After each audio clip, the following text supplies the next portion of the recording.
busy. Mamaya tatanungin ko to mamaya. Kung may alam nga to si Miko. So surprise sa akin mamaya yan.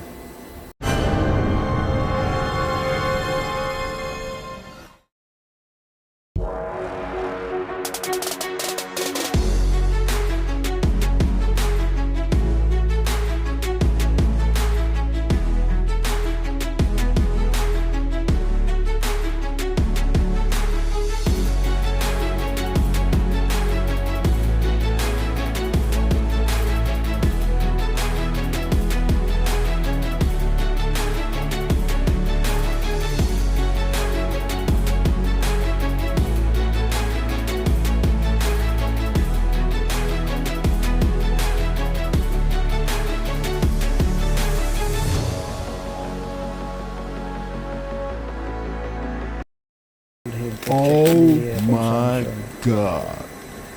Mamaya tatanungin natin kung paano siya o marunong siya, kung marunong siya gumamit ng EEBD. So sana alam niya kasi nagugulat yun eh. Pagbalik niya rito.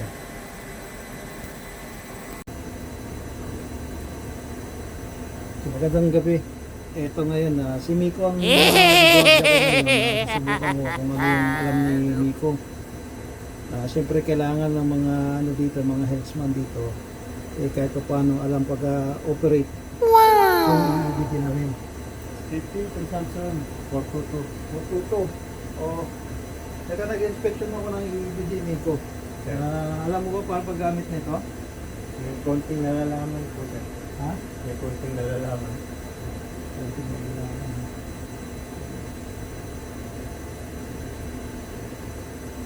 Sige nga, i-demo mo nga sa akin kung paano ang gamit nito.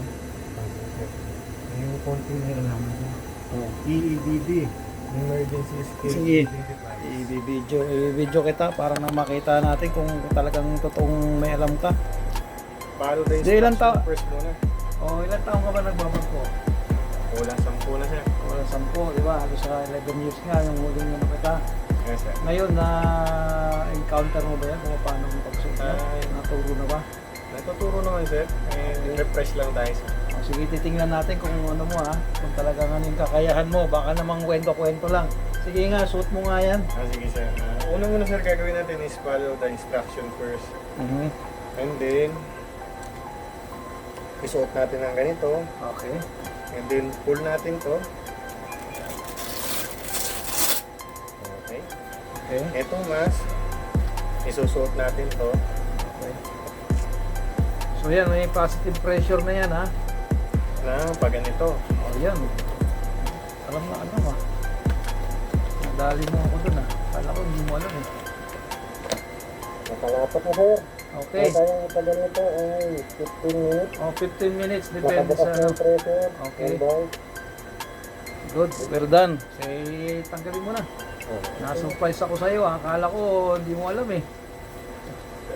Ano palang ano mo, tanong ko lang anong college, anong school mo nung college? sir, graduate ako ng 2012 sa Asian Institute of Maritime Studies. Oo, sa Ames Pasay. pala. Pasay Ayan nakita niyo naman na si Miko. Na-surprise siya sa akin galing siya sa pag-change ng consumption. Ngayon, pagpasok niya rito, nagulat siya, binigla ko siya. Mas maganda kasi yung may kaalaman talaga. Na katulad niyan, sinabihan ka ng official mo, tinanong ka ng official mo kung paano paggamit ng EEBD. Okay naman na-demonstrate naman ni Miko. So approve maging healthman si Miko. At approve ka naman dyan. So, yan, ito si Miko, nakapasa dun sa nakapasa dun sa demonstration ng EEBD. Pero hindi natin natatanong, naghahanap ng binata to si Miko. Miko, totoo ba talaga yung binata ka pa raw ba? Binata pa sir, walang sing-sing. Ay, walang sing-sing Ito, naghahanap pala to si Miko. Baka dyan, mag-comments naman kayo dyan Kung kursunado nyo si Miko, ito, pamigay na namin to. Hindi naman sa pamigay. Binata. Sige Miko, na lang yan.